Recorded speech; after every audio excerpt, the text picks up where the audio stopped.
ज्येष्ठ मास की पूर्णिमा का बहुत ही महत्व है। इस दिन व्रत भी रखा जाता है। हम आपको बताएंगे कि 2025 में ज्येष्ठ मास की पूर्णिमा कब है, कब व्रत रखना चाहिए, कब चंद्र दर्शन करना चाहिए और इसका क्या महत्व है।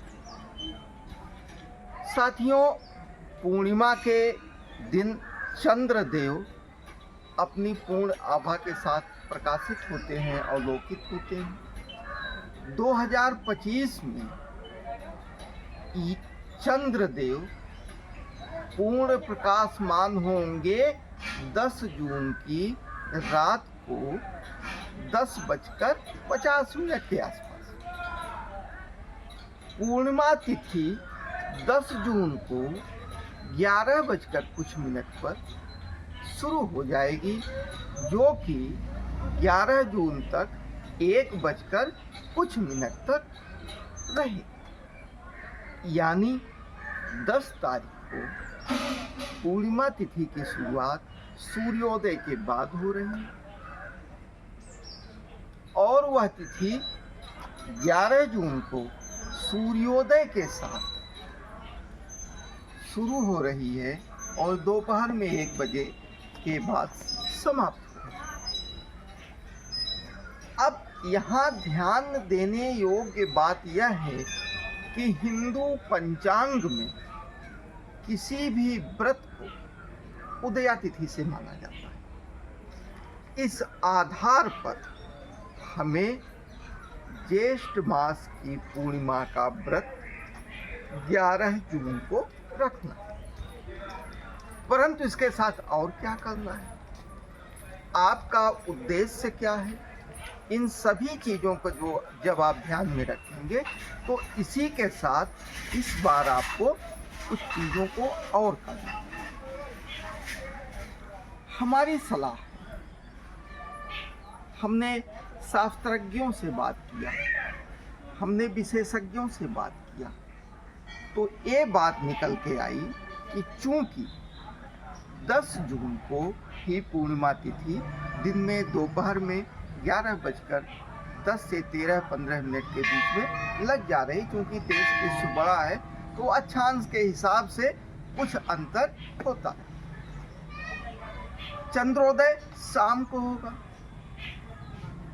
पूर्णिमा चंद्रदेव पूर्ण प्रकाश में 10:40 से 10:50 तक के आसपास पूर्ण प्रकाश में रहेंगे।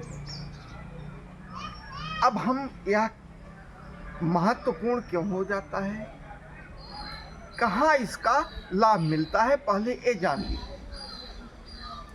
आपकी कुंडली में चंद्रदेव अगर पीड़ित है, केम द्रुम योग है, ग्रहण योग है, राहु केतु से पीड़ित है, अमावस्या का योग है, यानी चंद्रदेव के आगे पीछे कोई ग्रह न हो, तब भी बहुत बड़ी समस्या होती है। चंद्र और सूर्य एक साथ हो, यानी जातक का जन्म अमावस्या के आसपास हुआ। चंद्रदेव या तो राहु और केतु के साथ कुंडली में मौजूद हों या राहु और केतु की दृष्टि इनके ऊपर पड़ रही है। ऐसी स्थिति में चंद्रमा पीड़ित हो जाते हैं। शास्त्रों में कहा गया है चंद्रमा मनसो जाता है, हमारे मन के ऊपर चंद्रदेव का, चंद्र ग्रह का पूर्ण रूप से अधिकार है। यानी हमारा मन चंद्रदेव के आधार पर चलायमान होता है।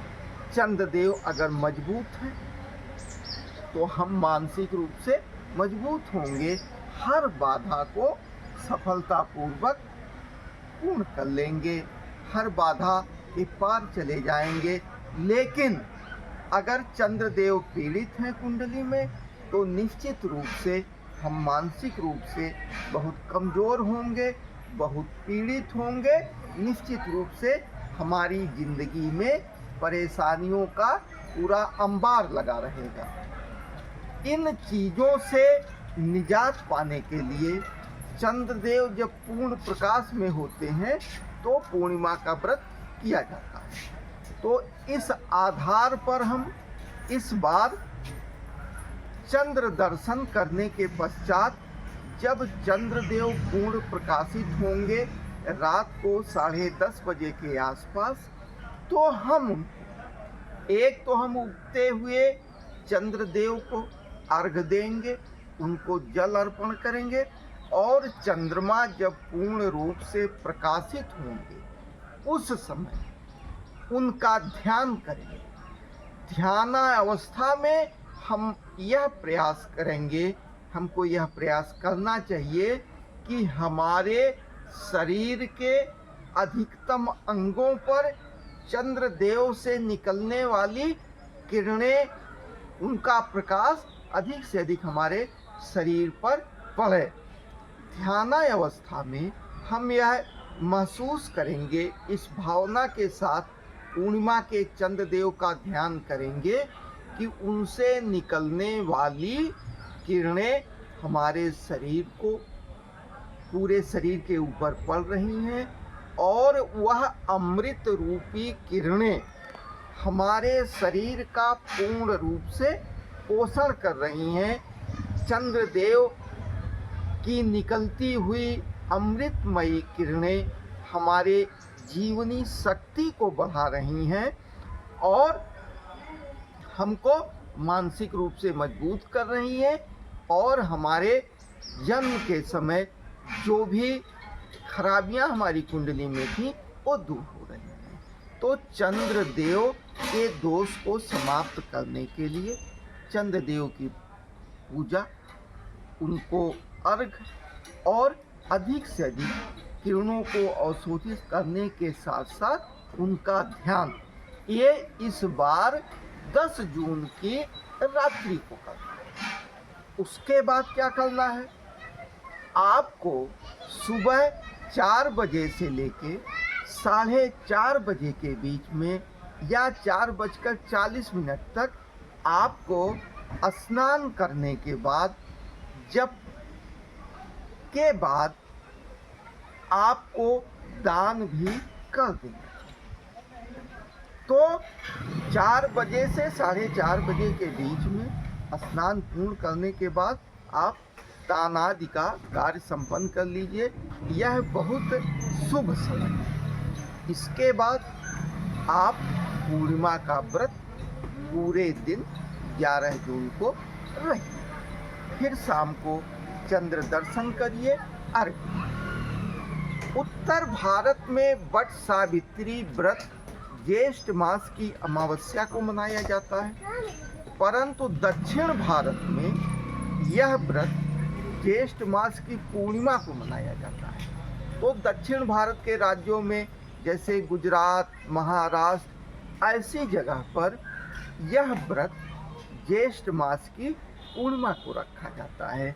आज हम वट वृक्ष के नीचे हैं, देखिए आपको धागे दिख रहे होंगे, हम उत्तर भारत में हैं इस समय। तो ये ज्येष्ठ मास की अमावस्या को यहाँ पूजन हो गया है, ये आपका वट वृक्ष है। अब दक्षिण भारत के लोग जिनको पूर्णिमा को व्रत रखना है, वट सावित्री व्रत रखना है, तो उनको हमने पहले बता दिया है, लेकिन तुरंत में उनके लिए यही है कि वो 11 जून की दोपहर को वट वृक्ष के नीचे पहुँचें। वट वृक्ष के नीचे पहुंचकर जो सबसे प्रमुख बात है वो यह है कि उनको वट वृक्ष की 3 बार परिक्रमा करनी चाहिए। 3 बार परिक्रमा करने के बाद यमराज की पूजा करनी चाहिए, ब्रह्मदेव की पूजा करनी चाहिए, माता सावित्री की पूजा करनी चाहिए। इसी के साथ उनको सत्यवान और सावित्री की कथा सुननी चाहिए। महिलाएं इस व्रत को अपने पति और अपने परिवार की प्रसन्नता के लिए, आयु के लिए, हर तरह की वृद्धि के लिए रखती हैं। उत्तर भारत में यह व्रत समाप्त हो चुका है अमावस्या को, परंतु दक्षिण भारत में यह व्रत 11 जून को रखा जाता है। पूर्णिमा के दिन सत्यनारायण व्रत की कथा भी सुनी जाती है। पूर्णिमा तिथि को सत्यनारायण व्रत की कथा सुनने से भगवान विष्णु प्रसन्न होते हैं। तो कुंडली में चंद्रकृत दोषों के शमन के लिए, अगर आपकी आयु कम है आपकी कुंडली के हिसाब से, तो उसके निवारण के लिए भगवान विष्णु को, भगवान शंकर को प्रसन्न करने के लिए आपको ज्येष्ठ मास की पूर्णिमा का व्रत रखना चाहिए। पूर्णिमा पूर्ण रूप से चंद्रदेव पर आधारित होती है। इस व्रत को रखने से आप मानसिक रूप से मजबूत होते हैं। तो आप सभी अगर दक्षिण भारत के हैं तो महिलाएं वट सावित्री व्रत कथा और जो है वट वृक्ष की पूजा करें। उत्तर भारत के लोग या जो लोग ज्येष्ठ अमावस्या को कर चुके हैं, वो अगर उनको मासिक पूर्णिमा का व्रत रखते हैं तो 10 जून की रात्रि को चंद्रदेव का दर्शन, अर्घ, ध्यान ये सब करने के बाद व्रत रखने का कार्य वो 11 को करें। पंचांग के अनुसार, शास्त्रों के अनुसार उदया तिथि में ही व्रत रखा जाता है, परंतु चंद्र आधारित पूर्णिमा जब 10 जून को रात्रि में ही पूर्ण रूप से प्रकाशित आलोकित होगी, तो निश्चित रूप से आप उस समय चंद्रदेव का ध्यान जरूर करें। इससे आपको बहुत लाभ होगा। इस व्रत को करने से अगर संभव हो पवित्र नदियों में स्नान करिए, अगर संभव हो माँ गंगा की गोद में स्नान करके वहीं जो है चंद्रदेव का दर्शन करिए, पूर्णिमा का व्रत करिए, तो निश्चित रूप से यह स्थिति सोने पर सुहागा होगी। अगर ऐसा नहीं होता है तो आप चंद्र के दोषों की मुक्ति के लिए भगवान विष्णु, भगवान शंकर को प्रसन्न करने के लिए आप पूर्णिमा का व्रत रखिए। अगर यह भी नहीं कर सकते हैं तो 10 जून की रात्रि को उगते हुए चंद्रदेव को प्रणाम करिए और यह प्रयास करिए कि रात्रि में 10 बजे के आसपास, 11 बजे के आसपास 1 घंटे, आधे घंटे का समय आप अधिक से अधिक नंगे बदन आप निकालेंगे और चंद्रदेव का ध्यान करते हुए उनकी अमृतमयी किरणों को अपने शरीर में अवशोषित करने की भावना करेंगे। इससे आपको बहुत ही लाभ मिलेगा। आप लोगों को बहुत बहुत धन्यवाद। और चंद्रदेव को मैं प्रणाम करता हूँ, भगवान विष्णु को प्रणाम करता हूँ, भोलेनाथ को प्रणाम करता हूँ। और एक मंत्र, अगर आप दैनिक साधना में बैठते हैं तो एक मंत्र जो मैं आपको बता रहा हूँ उसका जब अगर 108 बार करते हैं तो निश्चित रूप से चंद्रदेव महाराज की कृपा आपको प्राप्त होगी।